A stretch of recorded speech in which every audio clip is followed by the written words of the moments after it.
आ जाइए मेरे दोस्तों, स्वागत है आपके अपने YouTube channel MK science classes पर। तो मेरे बच्चों, जो मेरा भाई आर्मी, जीडी, टेक्निकल, इसकी भी तैयारी कर रहा है मेरे भाई, उसके लिए हम स्पेशल साइंस लेकर आ रहे हैं बच्चों। और बड़े ही शानदार क्वेश्चंस रहेंगे। तो मेरा भाई चैनल से नया जुड़ा है, चैनल को सब्सक्राइब करे, वीडियो को लाइक शेयर करता रहे।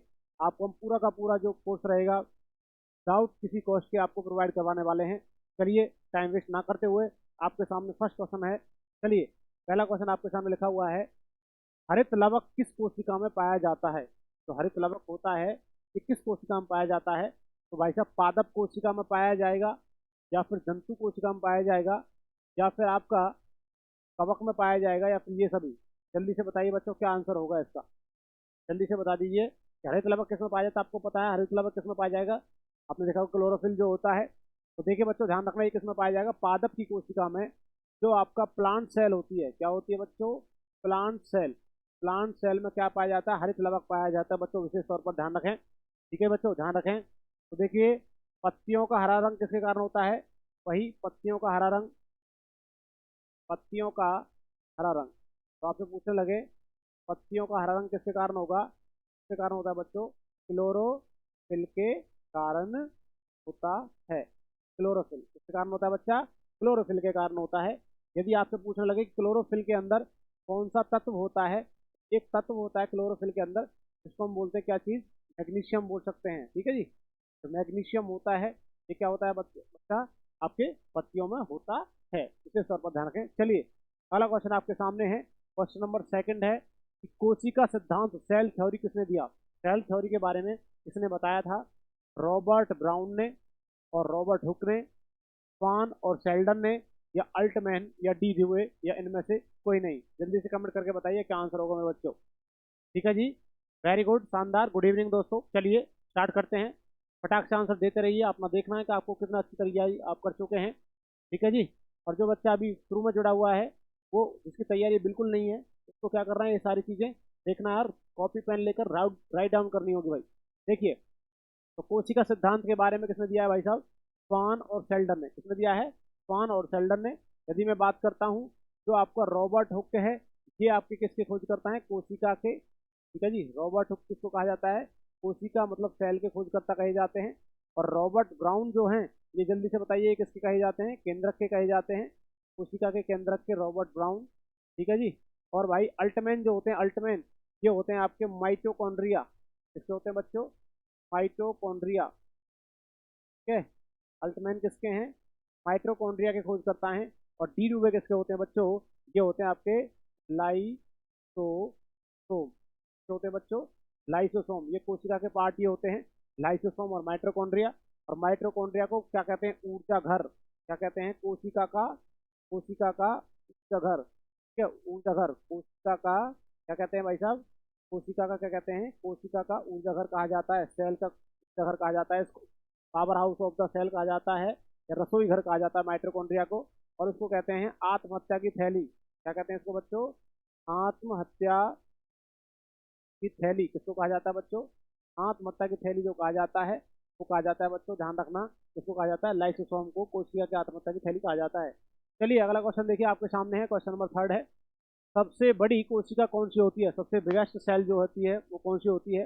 वो शुतुरमुर्ग का अंडा होता है, वो न्यूरॉन होता है, या आपका माइक्रोप्लाज्मा होता है, फिर मादा अंडाणु होता है। जल्दी से बताइए, शुतुरमुर्ग का जो एग है, अंडा है, न्यूरॉन्स, माइक्रोप्लाज्मा, मादा अंडाणु। जल्दी से बताइए। वेरी गुड, शानदार, आपके जवाब आ रहे हैं बच्चों। तो ध्यान रखना, सबसे बड़ी जो कोशिका होती है वो होती है शुतुरमुर्ग का अंडा।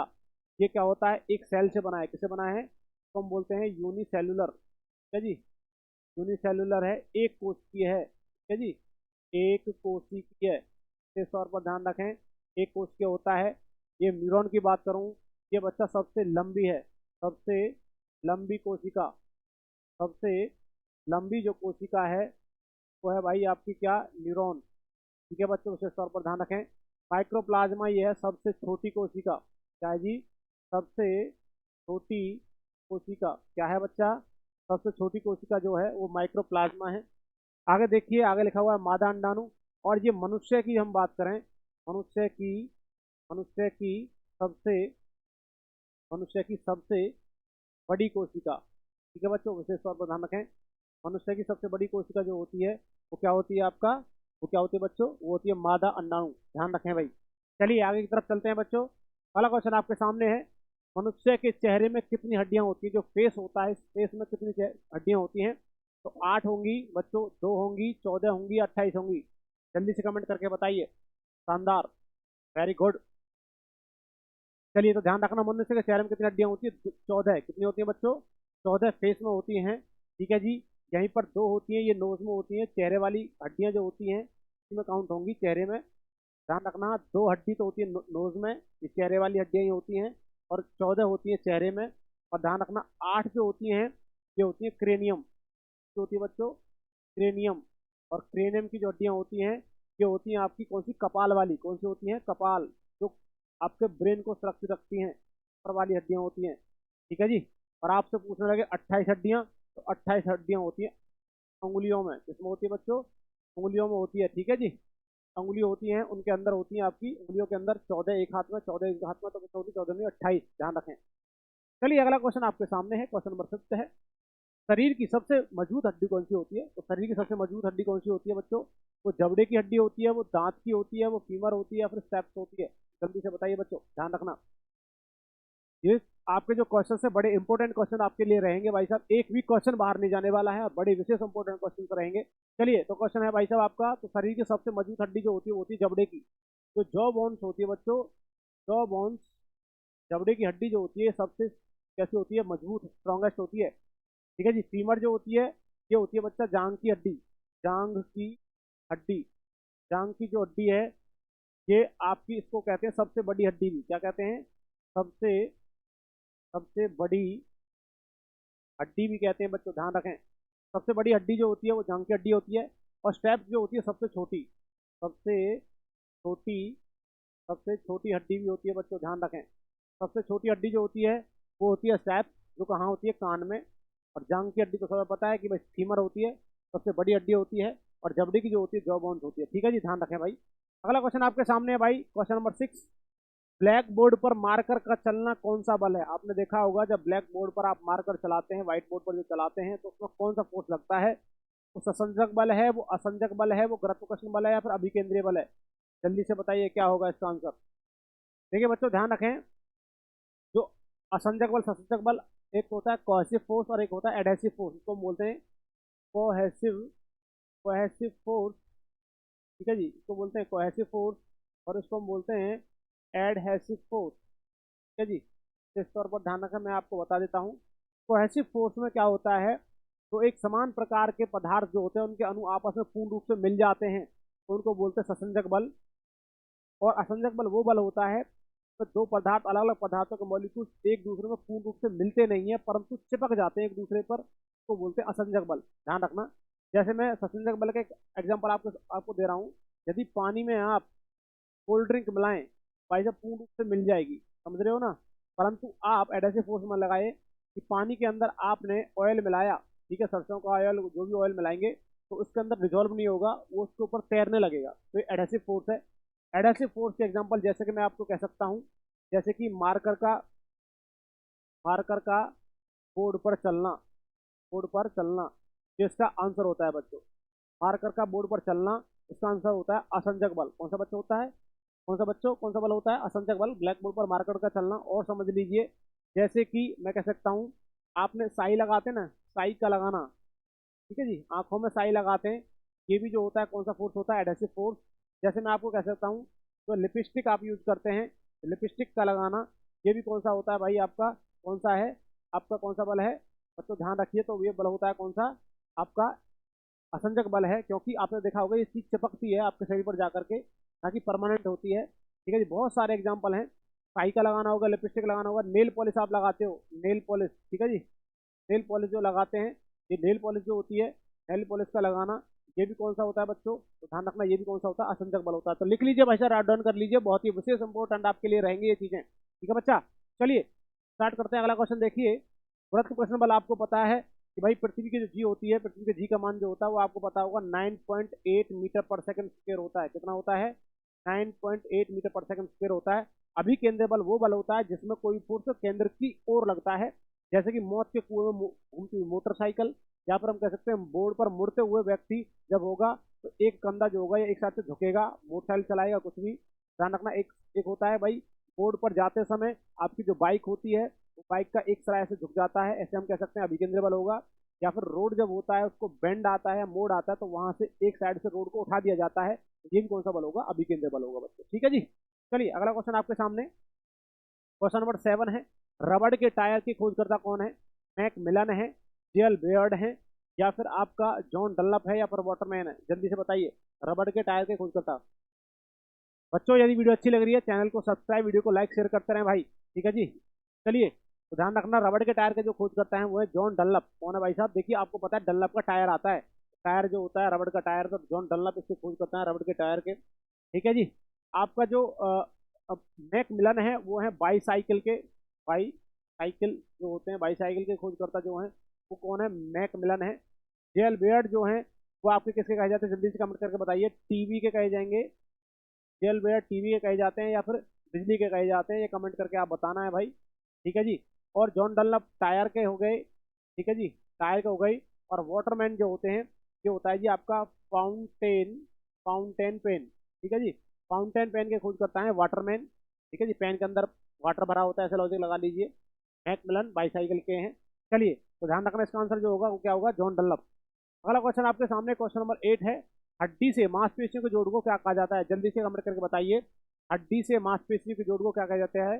Connection of bone to muscles. ठीक है जी, एक जॉइंट्स होता है, क्या कहते हैं, जो हड्डियां आपके मसल्स के साथ कनेक्ट रहती हैं उसको क्या कहा जाता है? उसको टेंडन कहते हैं, उसको लिगामेंट कहते हैं, उसको थ्रेड कहते हैं, या फिर उसको स्टर्नम कहते हैं? जल्दी से बताइए, जल्दी से बताइए बच्चों, क्या आंसर होगा? बहुत शानदार आपके जवाब आ रहे हैं। गुड इवनिंग दोस्तों, गुड इवनिंग। चलिए चलिए, जय हिंद जय हिंद। देखिए बच्चों, ध्यान रखना, हड्डी से मांसपेशी के जोड़ को क्या कहते हैं? उसको कहते हैं टेंडन। क्या बोलते हैं बच्चों? टेंडन कहते हैं। हड्डी से मांसपेशी के जोड़ को टेंडन कहेंगे। और भाई साहब, हड्डी से हड्डी को, ठीक है, हड्डी से हड्डी के जोड़ को क्या कहते हैं बच्चों? हड्डी से हड्डी के जोड़ को कहते हैं लिगामेंट। और हायोड जो होती है, HYOID, ये हायोड होती है बच्चों, ये होती है भाई साहब फ्री बोन। कैसी होती है? Free bone. फ्री बोन को बोलते हैं स्वतंत्र हड्डी। क्या कहते हैं बच्चों? स्वतंत्र हड्डी। स्वतंत्र हड्डी जो होती है ये कहाँ पर होती है? गले में। कहाँ होती है बच्चों? ये गले में होती है स्वतंत्र हड्डी। और यही वही स्वतंत्र हड्डी है जो आपके जीभ को कंट्रोल करने का काम करेगी। इसका मतलब जो हार्ड बोन होती है गले के अंदर होती है, और ये दूसरी किसी हड्डी से कनेक्ट नहीं होती, इसको बोलते हैं फ्री बोन स्वतंत्र हड्डी। और स्टर्नम जो होता है ये आपका चेस्ट के अंदर होती है, चेस्ट के अंदर चेस्ट बोन्स होती है। कौन सी होती है? छाती की जो हड्डी होती है ये स्टर्नम होती है, सामने वाली, यहाँ से लेकर यहाँ तक आता है, जहाँ रिब्स खत्म होती है यहाँ से यहाँ तक। ठीक है जी, स्टर्नम जो होती है ये रिब्स को कनेक्ट करने वाली होती है। आपने देखा होगा जैसे आपकी ये आपकी यहाँ रिब्स होती है ना, ऐसे करके। ठीक है, विशेष तौर पर ध्यान रखा, जो बीच वाली हड्डी होती है इसको हम बोलते हैं क्या चीज बच्चों? इसको बोलते हैं स्टर्नम। विशेष तौर पर ध्यान रखा। ठीक है बच्चों। चलिए, तो ध्यान रखना भाई, स्टर्नम की संख्या 1 होगी, और भाई साहब आपका हायोड की संख्या भी कितनी होती है? 1 ही होती है। चलिए अगला क्वेश्चन देखिए, क्वेश्चन नंबर 9 है, मनुष्य के आहार नाल की लंबाई कितनी होती है बेटा? जल्दी से बताइए। मनुष्य का जो आहार नाल होता है, जो आपका ईसोफेगस होता है, यहाँ से लेकर और आपका स्टोमक तक, ये पूछना चाह रहा है, इसकी जो लेंथ होती है बच्चों वो कितनी होती है? जल्दी से बताइए, शानदार आपके जवाब आ रहे हैं। वो 9 मीटर होगी बच्चों, वो 9 फीट होगी, या फिर 25 सेंटीमीटर, या फिर 6.5 मीटर? जल्दी से बताइए। तो ध्यान रखना बच्चा, मनुष्य के आहार नाल की जो लंबाई होती है वो होती है 25 सेंटीमीटर। क्या होती है? 25 सेंटीमीटर होती है आहार नाल। आपने सुना होगा इसको ईसोफेगस। क्या जी? ईसोफेगस कह सकते हैं। ईसोफेगस जो होता है इसको हम बोलते हैं आहार नाल। आहार नाल या फूड पाइप जो होता है, इसकी जो लंबाई होती है आपने देखा होगा यहाँ से लेकर यहाँ तक होगा, ये 25 सेंटीमीटर का होता है। यहाँ पर कह रहा है 9 मीटर। बच्चा, ईसोफेगस ना दे रखा हो तो 9 मीटर में आपका पूरी आती है, जिसमें आपकी ये कौन सा आहार नाल प्लस में बड़ी आंत, बड़ी आंत और छोटी आंत। ठीक है जी, बड़ी आंत और छोटी आंत जो काउंट होंगी इसी के अंदर होती है। ठीक है जी, बड़ी आंत और छोटी आंत जो आएंगी उसी के अंदर आएंगी।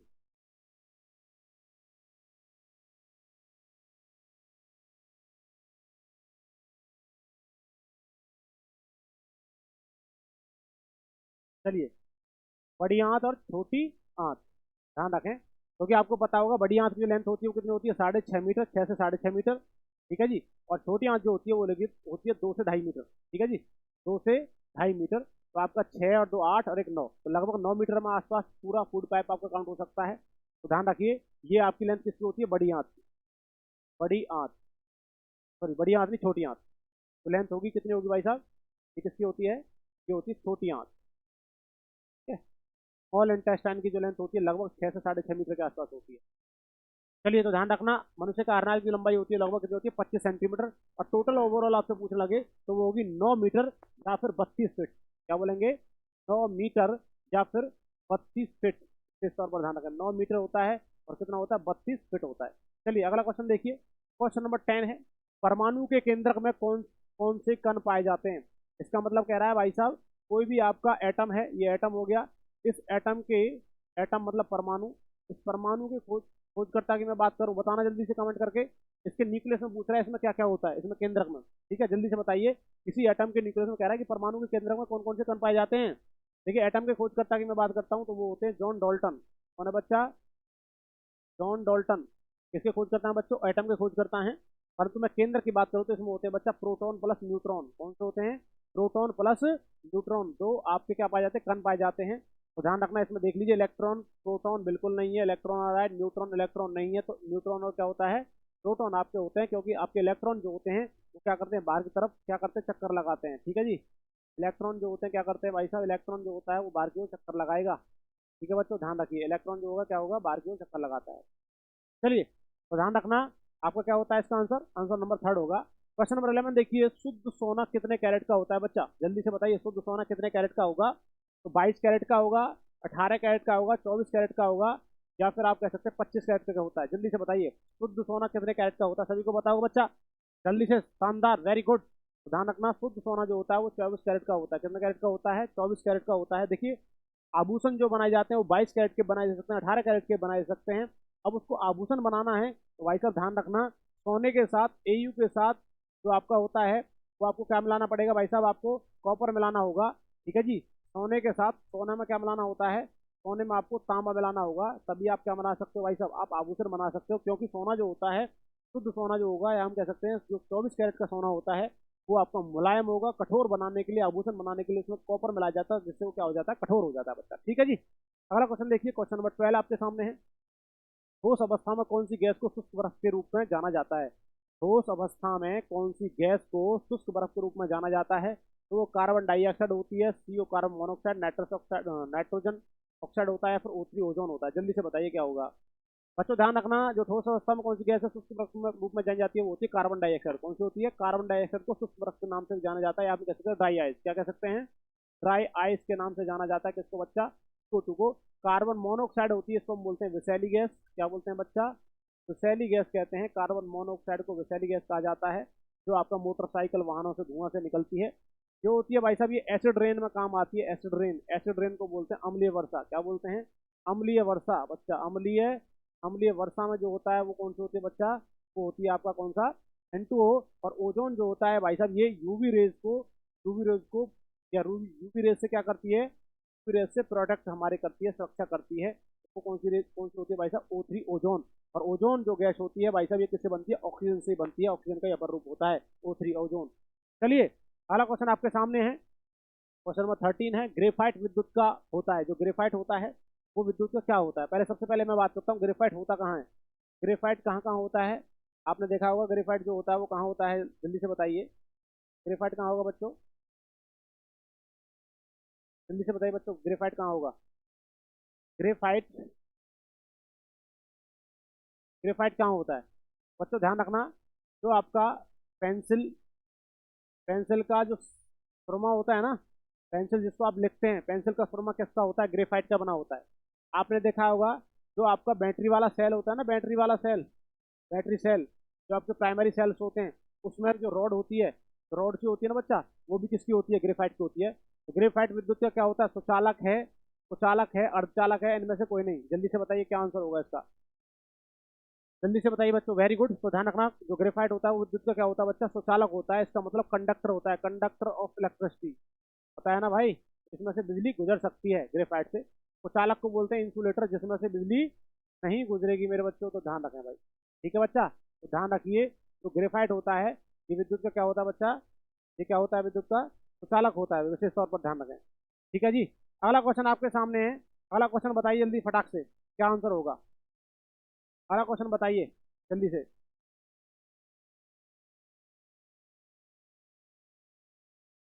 ठीक है जी। तो देखिए आगे क्वेश्चन है भाई, क्वेश्चन नंबर 14 है कि कोशिका के ऊर्जा के सिक्के किसे कहा जाता है। भाई कोशिका के ऊर्जा के सिक्के किसे कहा जाएगा? डीएनए को कहा जाएगा, राइबोसोम को कहा जाएगा, माइटोकॉन्ड्रिया को, एटीपी को। जल्दी से बताइए कोशिका के ऊर्जा के सिक्के कैसे कहा जाता है। तो आपको पता होगा बच्चा, वो क्या होता है? एटीपी। क्या होता है? एटीपी, जिसको हम बोलते हैं एडिनो एडिनोसाइन एडिनोसाइन ट्राइफॉस्फेट। क्या होता है बच्चों? एडिनोसाइन ट्राइफॉस्फेट जो होता है, एडिनोसिन ट्राइफॉस्फेट जो होता है, ठीक है, वो कौन सा होता है? एडिनोसिन ट्राइफॉस्फेट जो होता है, ये एटीपी को कहते हैं ऊर्जा के सिक्के, एनर्जी कॉइन। क्या कहा जाता है? एनर्जी कॉइन कहा जाता है, एटीपी को कहा जाता है। डीएनए जो होता है deoxy deoxy ribose deoxy ribose nucleic acid. ठीक है जी, डीऑक्सी राइबोज न्यूक्लिक एसिड होता है। ठीक है। और भाई ये किसके अंदर पाया जाएगा? कोशिका के अंदर, सेल के अंदर पाया जाएगा। राइबोसोम को कोशिका के प्रोटीन की फैक्ट्री, क्या कहा जाता है इसको? कोशिका के कोशिका की प्रोटीन की फैक्ट्री किसे कहा जाता है? कोशिका की प्रोटीन की फैक्ट्री किसे कहा जाता है बच्चों? ये कोशिका की प्रोटीन की फैक्ट्री जो कहा जाता है वो राइबोसोम को कहा जाएगा। और माइटोकॉन्ड्रिया को बताया जाता है पावर हाउस कहा जाता है। क्या जाता है? Power house. ठीक है बच्चों, तो ध्यान रखें, पावर हाउस कहा जाता है। ठीक है जी। तो विशेष तौर पर ध्यान रखें, एडिनोसिन ट्राइफॉस्फेट एटीपी को ऊर्जा के सिक्के कहा जाता है। ठीक है, आपने सुना होगा 36 एटीपी होते हैं। कितने होते हैं? 36 एटीपी होते हैं। ठीक है जी। जैसे जैसे एनर्जी खत्म होती रहती है, आप ऊर्जा के सिक्के को लेते रहते हो, और जब ये एटीपी के सिक्के खत्म हो जाते हैं, आपको भूख लगने लगे, आप खाना खाओगे, तो ये फिर दोबारा से सिक्के स्टोर होने लगते हैं। अगला क्वेश्चन देखिए, क्वेश्चन नंबर 15 है, चमगादड़ निम्नलिखित में से किस वर्ग में आता है? भाई चमगादड़ किस वर्ग में आएगा? जो बैट होती है चमगादड़, ये सरीसृप में आएगा, उभयचर में आएगा, पक्षी में आएगा, स्तनपायी जीव में आएगा? जल्दी से बताइए चमगादड़ किस में आता है बच्चों? तो ध्यान रखना भाई, जो चमगादड़ होता है बच्चों, ये किसके अंदर आता है? ये स्तनपायी जीव है, ये मैमल्स है। क्या है? मैमल्स। क्या है बच्चों? ये आपका क्या होता है? मैमल्स होता है। और मैमल्स वो जीव होते हैं जो क्या करते हैं? बच्चे को जन्म देते हैं। बच्चे को जन्म देना। आप सभी क्या हो? आप सभी मैमल्स हो। ठीक है। या फिर बच्चे जो होते हैं कान बाहर की तरफ हो, बाहर की तरफ कान बाहर की तरफ हो, सभी क्या कहते हैं बच्चों? उन्हें भी क्या कहते हैं? मैमल्स। बच्चे को जन्म देते हो, कान बाहर की तरफ होते हैं, और बच्चे को दूध पिलाते हैं, एक ही कंडीशन फॉलो हो जाए तो स्तनपायी जीव होते हैं। चमगादड़ जो होता है ये बच्चों को जन्म देती है, तो ध्यान रखना ये क्या होती है? स्तनपायी जीव होता है, इनमें से कोई नहीं है। ठीक है बच्चों, तो ध्यान रखना इसका आंसर क्या होगा? फोर्थ। चमगादड़ क्या है? और चमगादड़ एक ऐसा आपका स्तनपायी जीव है जो कौन सी यूरेज निकालने का काम करेगा। ठीक है जी। चलिए अगला क्वेश्चन है भाई साहब, क्वेश्चन नंबर 16 है, रिएक्टर स्केल निम्नलिखित में से किसके मापन में प्रयुक्त होता है? रिएक्टर स्केल होता है, इसका किस में यूज किया जाता है? वायु की गति को मापने में, शरीर का तापमान मापने में, भूकंप की तीव्रता मापने पर, सागर की गहराई मापने में? जल्दी से बताइए, जल्दी से बताइए बच्चों, क्या आंसर होगा? तो ध्यान रखना, रिएक्टर स्केल का उपयोग किया जाता है भूकंप की तीव्रता मापने में। किसका? भूकंप की तीव्रता मापने में किया जाता है। शरीर का तापमान तो भाई साहब आपका फ़ारेनहाइट होगा। ठीक है जी, इसमें मापा जा सकता है। ठीक है बच्चों, ध्यान रखें, या हम कह सकते हैं केल्विन में मापा जा सकता है। ठीक है जी, केल्विन में मापा सकता है, फ़ारेनहाइट में मापा सकता है, या हम कह सकते हैं थर्मामीटर। क्या होता है भाई? थर्मामीटर से आपका शरीर का तापमान मापा जाता है। ठीक है जी, थर्मामीटर से मापा जाता है। रिएक्टर स्केल जो होता है भूकंप की तीव्रता को मापने का काम करता है। सागर की गहराई किससे? थर्मोमीटर से मापी जाती है। अगला क्वेश्चन आपके सामने, क्वेश्चन नंबर 17 है, श्वेत रक्त कणिकाओं का क्या कार्य होगा? श्वेत रक्त कणिकाएं जो होती है, व्हाइट ब्लड सेल, डब्ल्यूबीसी, क्या होता है? डब्ल्यूबीसी का कार्य बताइए क्या होगा? रक्त का थक्का बनाना होता है, शरीर में ऑक्सीजन पहुंचाना होगा, या फिर रोगों से लड़ना, या फिर रक्त को सफेद रंग देना? जल्दी से बताइए बच्चों। शानदार, वेरी गुड, वेरी गुड बेटा, जल्दी चलिए। तो ध्यान रखना, श्वेत रक्त कणिका का जो कार्य होता है, उनका काम होता है इम्यूनिटी पावर को स्ट्रांग बनाना, रोगों से लड़ना। क्या करना? रोग प्रतिरोधक क्षमता बनाए रखना, श्वेत रक्त कणिका का कार्य होता है। और लाल रक्त रक्त का थक्का बनाना जो होता है, ये होता है भाई साहब आपका प्लेटलेट्स का। किसका होता है? प्लेटलेट्स जो होती है ना, प्लेटलेट्स जो होती हैं, उनका काम होता है भाई साहब रक्त का थक्का जमाना। और शरीर में ऑक्सीजन पहुंचाने का काम होता है, वो होता है आरबीसी का, रेड ब्लड सेल का। ठीक है बच्चों, ध्यान रखो, तो इसका आंसर क्या होगा? थर्ड होगा। अगला क्वेश्चन है भाई, क्वेश्चन नंबर आपका सामने 18, निम्नलिखित में से किस पौधों में लैक्टोज नहीं पाया जाता है? ठीक है जी, किन पौधों में लैक्टोज नहीं पाया जाता है? जल्दी से बताइए। तो वो पपीता में नहीं पाया जाएगा, वो आँख आँख में नहीं पाया जाएगा, बरगद में या नीम में? आपने देखा होगा कोई भी ऐसा पेड़ होता है जिसमें से व्हाइट व्हाइट सा दूध सा निकलता है ना, वही लैक्टेज है। हम कह सकते हैं लैक्टेज जो होता है वही होता है लैक्टोज, लैक्टेज हम कह सकते हैं। लैक्टेज जो होगा इसी से में होता है। ध्यान रखना, पपीता में व्हाइट सा दूध निकलता है, आँख में भी निकलता है, बरगद में, तो नीम होगा। इसका क्या होगा आंसर? नीम। तो नीम में क्या है? लैक्टेज नहीं पाया जाएगा मेरे बच्चों। अगला क्वेश्चन आपके सामने, क्वेश्चन नंबर 19, हृदय की धड़कन को अंकित करने वाले यंत्र को क्या कहते हैं? मतलब हृदय की धड़कन को मेजरमेंट करने का एक यूनिट्स होती है या यंत्र होता है उसको क्या कहते हैं? उसको सिस्मोग्राफ कहेंगे, उसको कार्डियोग्राफ कहेंगे, उसको भाई साहब माइक्रोग्राफ कहेंगे, उसको साइटोलॉजी कहेंगे। जल्दी से बताइए क्या कहेंगे बच्चों? वेरी गुड, शानदार। चलिए, उसको क्या कहेंगे बच्चों? ध्यान रखना, उसको क्या कहते हैं? कार्डियोग्राफ। हृदय की धड़कन को अंकित करने का जो यंत्र होता है उसको बोलते हैं कार्डियोग्राफ। सिस्मोग्राफ किसका होता है बच्चा? भूकंप का। किसका होता है? भूकंप का होता है। ये हृदय का होता है। ठीक है जी, ठीक है। ये किसका होता ही नहीं है? साइटोलॉजी तो ये कोशिका का अध्ययन है। किसका अध्ययन है? कोशिका का अध्ययन है। कोशिका का अध्ययन बच्चों, ठीक है जी। कोशिका का अध्ययन होता है साइटोलॉजी। कार्डियोग्राफ जो होता है हृदय का जांच की जाती है, और सिस्मोग्राफ में क्या होता है? भूकंप का मापन किया जाता है। अगला क्वेश्चन देखिए, क्वेश्चन नंबर 20 है, वनस्पति विज्ञान के जनक किसे कहा जाता है? इसका मतलब जो आपकी बॉटनी है ना, तो बॉटनी के खोजकर्ता हैं। बॉटनी के खोजकर्ता किसे कहा जाता है बच्चों? जल्दी से बताइए। बॉटनी के खोजकर्ता आपके अरस्तु हैं, या थियोफ्रास्टस हैं, ल्यूवेन हॉक हैं, या फिर रॉबर्ट ब्राउन हैं?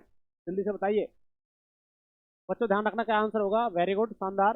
तो ध्यान रखना, वनस्पति विज्ञान के जो खोजकर्ता है थियोफ्रास्टस। कौन है बच्चों? थियोफ्रास्टस। इसको कहते हैं भाई साहब आपका, इसको कहते हैं जूलॉजी के, किसके? जूलॉजी के या जंतु जगत के। जंतु जगत के जो खोजकर्ता हैं वो तो हैं भाई साहब, जंतु जगत के जो हैं वो तो हैं अरस्तु। थियोफ्रास्टस पादप के हैं। ल्यूवेन हॉक को कोशिका के खोजकर्ता, कोशिका के खोजकर्ता। बच्चा ध्यान रखना, कोशिका के खोजकर्ता वैसे रॉबर्ट हुक होते हैं, परंतु ये कोशिका जो थी ना, इस कोशिका को कहते हैं लिविंग सेल। कौन सी कोशिका थी? Living cell. लिविंग सेल का मतलब है जीवित कोशिका खोजकर्ता। किसके बच्चा? जीवित के हैं। जीवित कोशिका खोजकर्ता ल्यूवेन हॉक को कहा जाता है। और प्लस में हम कह सकते हैं ल्यूवेन हॉक को जीवाणु के खोजकर्ता भी कहा जाता है। जीवाणु के खोजकर्ता। बेटा कॉपी पेन लेकर बैठ जाइए, लिखते रहे सारे क्वेश्चन को, सारे क्वेश्चन आपको मिलने वाले हैं। जीवाणु के खोजकर्ता को भी ल्यूवेन हॉक को कहा जाता है, और जीवित कोशिका खोजकर्ता भी ल्यूवेन हॉक को कहा जाता है। और खाली कोशिका कहा जाए तो आपको लगाना रॉबर्ट हुक। ठीक है जी। रॉबर्ट ब्राउन को कोशिका के केंद्र की, कोशिका का केंद्र। ठीक है बच्चों, ध्यान रखें, सारे मैं एक्सप्लेन करा के चल रहा हूँ भाई साहब। ऑप्शन कोशिका केंद्र के खोज करता है रॉबर्ट ब्राउन। ठीक है बच्चों, तो चलिए अगला क्वेश्चन आपके सामने, क्वेश्चन नंबर 21 है। निम्नलिखित में से, देखिए बच्चों, तो निम्नलिखित में से सर्वप्रथम किस वायरस की खोज हुई थी? जल्दी से बताइए बच्चों, निम्नलिखित में से सर्वप्रथम किस वायरस की खोज हुई थी? जल्दी से बताएं बच्चा। तो निम्नलिखित में से किस वायरस की खोज हुई है भाई? आपके सामने है।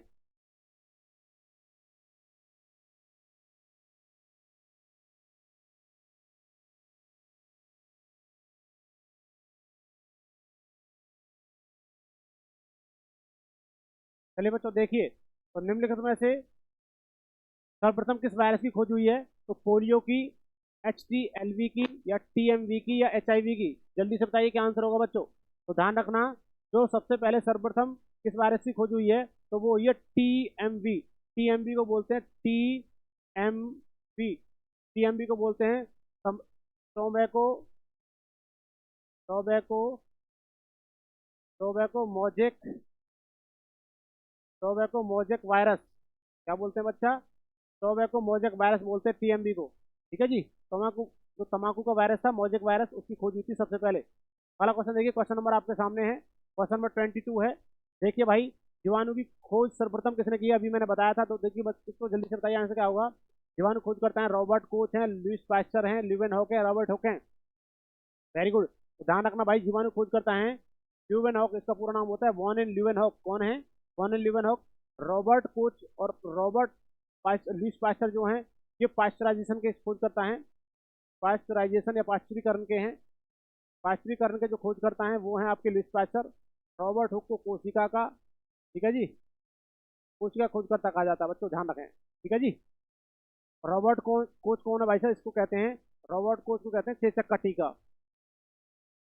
चेचक के टीके की खोज करी थी रॉबर्ट कोच ने। लुईस पास्चर पाश्चुरीकरण की, रॉबर्ट हुक कोशिका की खोज करता, ल्यूवेन हुक को जीवाणु खोज करता। चलिए, अच्छा आपसे पूछने लगे विषाणु की खोज करता। विषाणु खोज करता क्या बताएंगे? वायरस की खोज करता है इवोन विस्की। कौन है बच्चों? इवोन विस्की जो है वो आपके किसकी खोज करता है? वो विषाणु खोज करता है। चलिए अगला क्वेश्चन देखिए, क्वेश्चन नंबर आपके सामने है, क्वेश्चन नंबर 23। जिन पौधों पर बीज बनते हैं किंतु पुष्प नहीं लगते, क्या कहलाते हैं? मतलब कि बीज तो आते हैं परंतु पुष्प मतलब फूल नहीं आता है, तो उन्हें क्या बोलते हैं वैसे? कौन से पौधे बोलेंगे? ब्रायोफाइटस बोलेंगे, टेरिडोफाइटस बोलेंगे, आवृत्ति बीज बोलेंगे, या फिर अनावृत बीजी? ध्यान रखना, जिन पौधों पर बीज तो बनते हैं परंतु पुष्प नहीं बनते उसको बोलते हैं अनावृत बीजी। क्या बोलते हैं? अनावृत बीज बोलेंगे भाई साहब। चलिए अगला क्वेश्चन देखिए, क्वेश्चन नंबर आपके सामने 24। जीवाणुओं की साधारण आकृति क्या कहलाती है? मतलब कि जीवाणुओं की जो बैक्टीरिया होते हैं, बैक्टीरिया की जो आकृति होती है वो कैसी होती है? तो बच्चों बैक्टीरिया की आकृति बतानी है। जीवाणु की सर्पिल होगी, गोल होगी, छठरूपी होगी या कौमा रूपी होगी है? जल्दी से बताइए। जीवाणु की जो साधारण आकृति होती है कैसी होती है? तो बच्चों ध्यान रखना वो कैसी होती है? छठरूपी। कैसी होती है? छठरूपी आकृति होती है। बाहर जो आपका क्या होता है, बैक्टीरिया होता है, जीवाणु की आकृति होती है। अगला क्वेश्चन देखिए, क्वेश्चन नंबर 25। जो जीवाणु आकार में सबसे छोटे होते हैं क्या कहलाते हैं? ऐसे बैक्टीरिया जो आकार में क्या होते हैं, छोटे हों, उन्हें क्या कहते हैं भाई साहब? वैद्रियो कहेंगे, गोलाणु कहेंगे, दंडाणु कहेंगे या फिर सरपा सरपाइरीला बोलेंगे?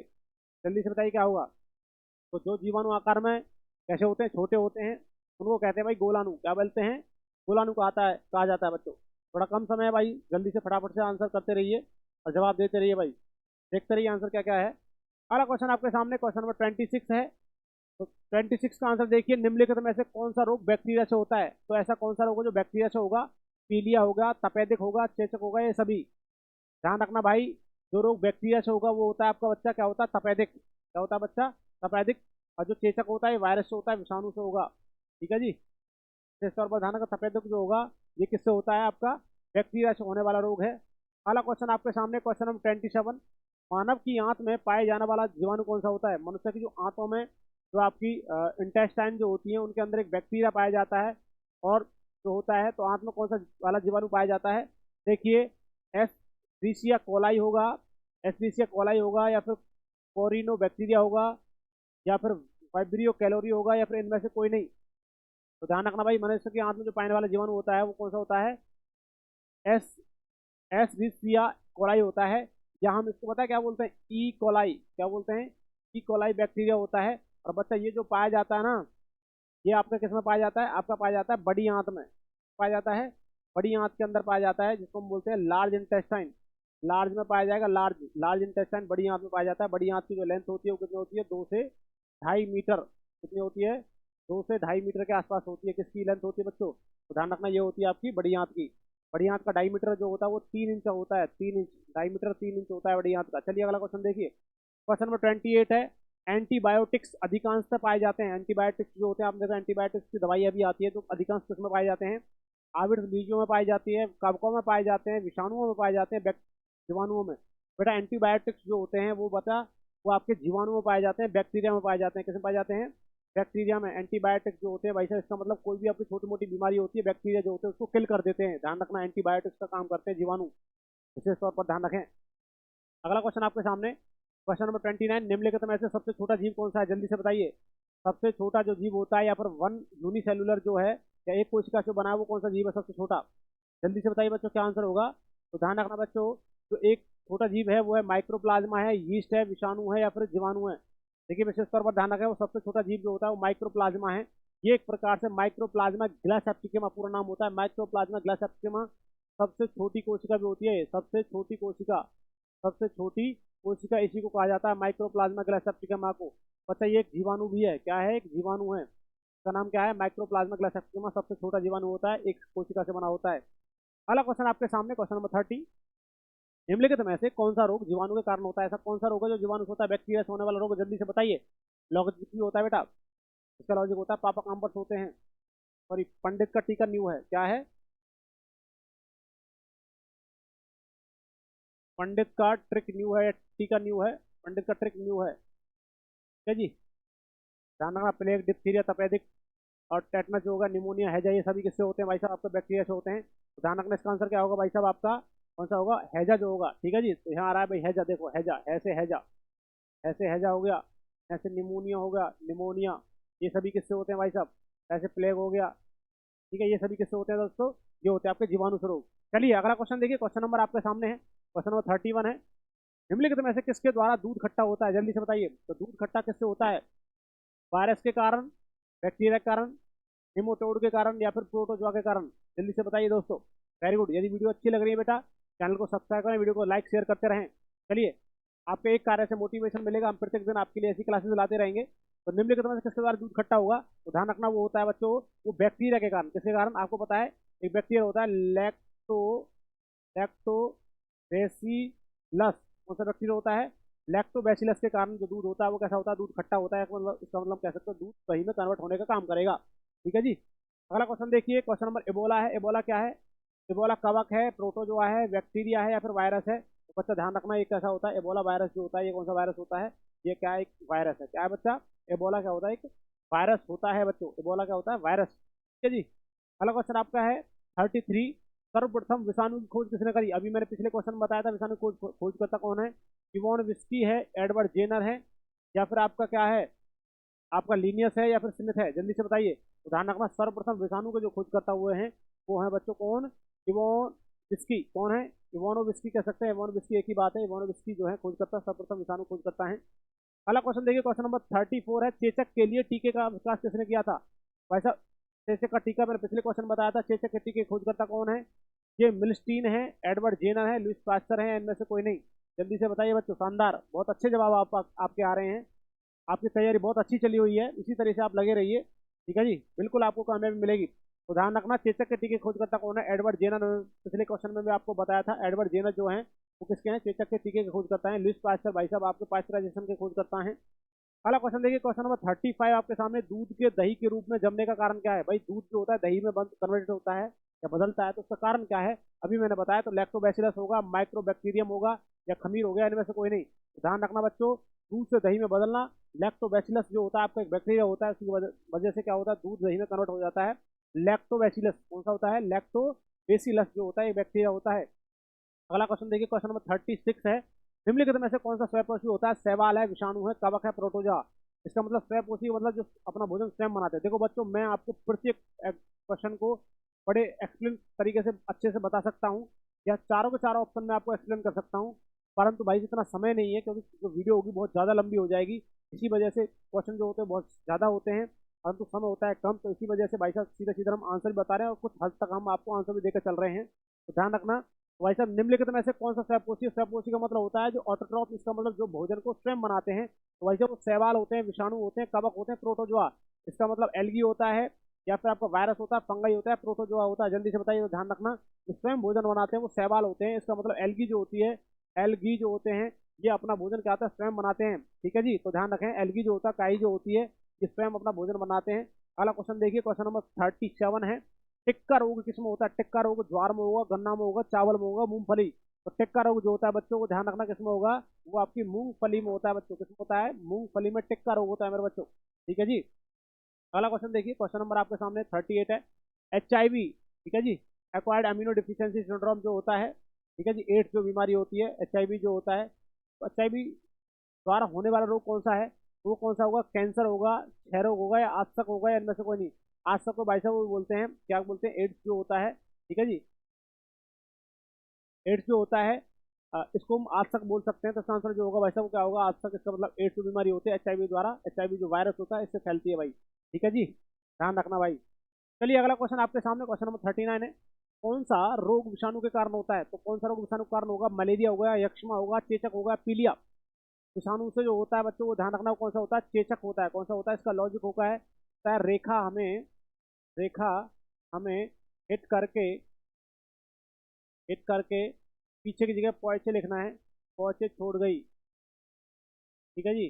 भाई बच्चों में ऐसे बता देता हूँ, इतना समय नहीं है। रे से हो गया रेबीज, खसरा, हर्पिज, ये बीमारी होती है। हर्पिज हो गया, मैनेजाइटिस हो गया, है ना। उसके बाद पोलियो हो गया, एड्स होगा, चेचक होगा, छोटी मादा, डिप्थीरिया, गलसोट, इन्फ्लुएंजा। ये सभी रोग जो होते हैं वो विषाणु से होते हैं। तो इसमें देख लीजिए चेचक आ रहा है, तो क्या होगा भाई साहब? आपका जो हो गया ये रहा चेचक। कैसे क्या हो गया? चेचक। जैसे हो गया चेचक, ओ से हो गया पोलियो, ठीक है जी, और ए से हो गया एड्स। ये जो बीमारियां होती हैं सब किससे होती हैं? वायरस से होने वाले रोग होते हैं। छोटी मादा, डिप्थीरिया, गलसोट, इन्फ्लुएंजा ये भी होती है। तो ध्यान रखना, इसका क्या होगा? चेचक होगा। क्वेश्चन नंबर 40 देखिए, किस शैवाल से आयोडीन प्राप्त होता है? भाई ऐसा कौन सा शैवाल होता है, ऐसी कौन सी अलगी होती है जिससे नमक मतलब आयोडीन प्राप्त होता है? तो बेटा ऑडोगोनियम होगा, या फिर किलोथ्रिक्स होगा, या फिर एक्टोकॉर्पस होगा, या फिर लेमिनेरिया होगा? जल्दी से बताइए। ध्यान रखना, ये जो पाया जाता है समुद्री उसमें पाया जाता है, इसका नाम होता है लेमिनेरिया। क्या होता है? लेमिनेरिया जो होता है, इससे शैवाल से क्या पाया जाता है? आयोडीन मिलता है आप सभी को। अगला क्वेश्चन आपके सामने, क्वेश्चन नंबर 41 है। हाइड्रोफोबिया रोग उत्पन्न होता है विषाणु से, जीवाणु से, है ना, यीस्ट से, प्रोटोजोआ से? जल्दी से बताइए। हाइड्रोफोबिया जो होगा वो जो रोग होगा इसमें किससे उत्पन्न होता है? हाइड्रोफोबिया बच्चों। जल्दी से बता के चला क्या है इसका आंसर। तो ध्यान रखना, हाइड्रोफोबिया रोग जो होता है ये विषाणु से होने वाला रोग है।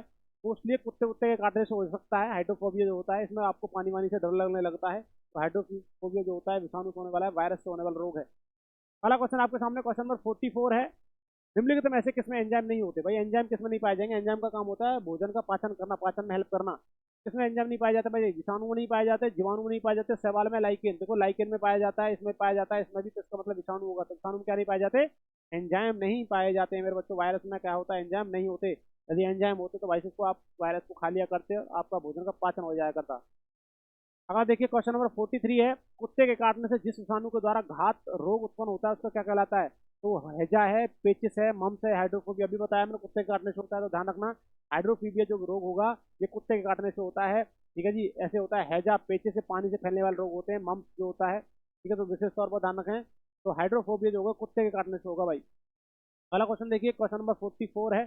सार्स जो होता है, सार्स क्या है? संचार प्रणाली है, विषाणु जनित रोग है, या कवक जनित रोग है? इनमें से कोई नहीं है। तो सार्स जो होता है एक बच्चों क्या होता है? ये आपका विषाणु जनित वायरस से होने वाला एक क्या होता है? रोग होता है, सार्स बीमारी जो होती है। अगला क्वेश्चन आपके सामने, क्वेश्चन नंबर 45 है। खसरा निम्नलिखित में से संक्रमण के कारण होता है? सारे सारे किसी भी आगे भाई। तो खसरा निम्नलिखित संक्रमण के कारण होता है बच्चों। जो जीवाणु का कारण है, माइक्रोप्लाज्मा का कारण है, विषाणु का कारण है, सवाल अभी मैंने बताया था रेखा, कैसे खसरा बताया था। रेखा हमें हिट करके, रेखा हमें एक लॉजिक है भाई ये।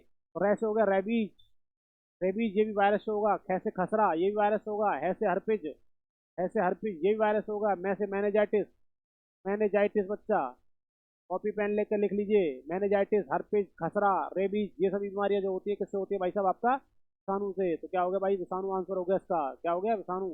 अगला क्वेश्चन देखिए, क्वेश्चन नंबर 46। आलू में मौजिक रोग का कारण क्या है? भाई आलू में एक मौजिक रोग होता है, उसका मेन कारण क्या होता है जिससे मौजिक रोग होता है? फफूंदी रोग, फफूंदी के कारण होगा, लाइकेन के कारण होता है, जीवाणु के कारण है, विषाणु के कारण। सभी को पता है आलू में मौजिक रोग जो होता है वो एक वायरस के कारण, एक वायरल डिसीज होता है। मौजिक रोग कैसा है? वायरल डिसीज है मेरे बच्चों। अगला क्वेश्चन देखिए, क्वेश्चन नंबर आपके सामने 47। जंतुओं में होने वाले फुट एंड माउथ, मुंह और पैरों में एक रोग होता है, तो मुंहाना होता है। इसलिए सर्दियों का, सॉरी, जो बरसात का मौसम होता है उसमें होता है। फुट एंड माउथ रोग किसके कारण होता है भाई साहब? विषाणु के कारण, प्रोटोजोआ, जीवाणु के कारण। इनमें से कोई नहीं। जल्दी से बताइए क्या होगा आंसर। जंतुओं में होने वाला फुट एंड माउथ रोग, तो बच्चों ध्यान रखना ये वायरस से होने वाला रोग है। ठीक है जी। एथलीट फुट कौन सा होता है? हमें कह सकते हैं कि एथलीट फुट भी होता है। और रेखा हमें हिट करके पैसे छोड़ गई। ठीक है जी। तो ध्यान रखना जो विषाणु से होता है तो कौन सा होता है भाई? वो फुट एंड माउथ रोग होता है वायरस के कारण। अगला क्वेश्चन देखिए, क्वेश्चन नंबर 48 है। शैवालों की कोशिका भित्ति किसकी बनी होती है? सभी को पता होगा शैवालिक कोशिका भित्ति किसकी बनी होती है बच्चा? तो ध्यान रखना ये प्रोटीन की बनी होती है, काइटिन की बनी होती है, सुमेरिन की बनी होती है, सेलुलोज की। तो ध्यान रखना शैवाल जो पेड़ पौधे हैं तो इसका मतलब सेलुलोज की किसकी बनी होती है? सेलुलोज की। और काइटिन की भाई साहब आपकी कवकों की बनी होती है। किसकी बनी होती है बच्चों? कवकों की। कवकों की जो कोशिका भित्ति बनी होती है वो किसकी बनी होती है?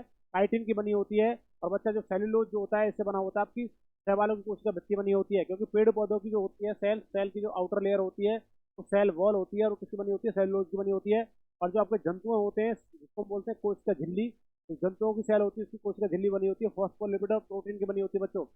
अगला क्वेश्चन देखिए, क्वेश्चन नंबर 49 आपके सामने। लाल सागर का लाल रंग किसकी उपस्थिति के कारण होता है? लाल सागर का लाल रंग किसके कारण होता है भाई साहब? मांस के कारण, या फिर लाइकेन के कारण, या फिर शैवाल के कारण, या फिर जीवाणु के कारण। तो ध्यान रखना लाल सागर का लाल रंग होता है, इसमें शैवाल पाए जाते हैं। क्या पाए जाते हैं? एलगी वगैरह पाई जाती हैं। इसका रंग कैसा हो जाता है? लाल हो जाता है। अगला क्वेश्चन देखिए, क्वेश्चन नंबर 50 है। ये भाई साहब अगर अगर किसे प्राप्त होता है? अगर अगर किससे प्राप्त होता है? ये शैवाल से प्राप्त होगा, ये जीवाणु से, मांस से, कवक से। बच्चा ये एक प्रकार की काई भी होती है। अगर जो होता है अगर अगर एक प्रकार की काई है, घास इस प्रकार से हम कह सकते हैं, समुद्रों में पाई जाने वाली होती है। तो ध्यान रखना इसको क्या बोलते हैं? शैवाल भी कहा जाता है बच्चों। क्या कहा जाता है? शैवाल भी कहा जाता है। तो मेरे दोस्तों भाई साहब लगभग हमने 50 क्वेश्चन किए हैं और 50 क्वेश्चन के प्रत्येक आपका जो क्वेश्चन है उसके आपके पूरे के पूरे जो आपके ऑप्शन हैं सारे सारे मैंने आप समझाया है आपको। और मैं आशा करता हूँ आप सभी को समझ में भी आया होगा। यदि वीडियो अच्छी लग रही है चैनल को सब्सक्राइब करें, वीडियो को लाइक करें। आपकी क्लास कल होगी। जय हिंद, जय भारत, धन्यवाद।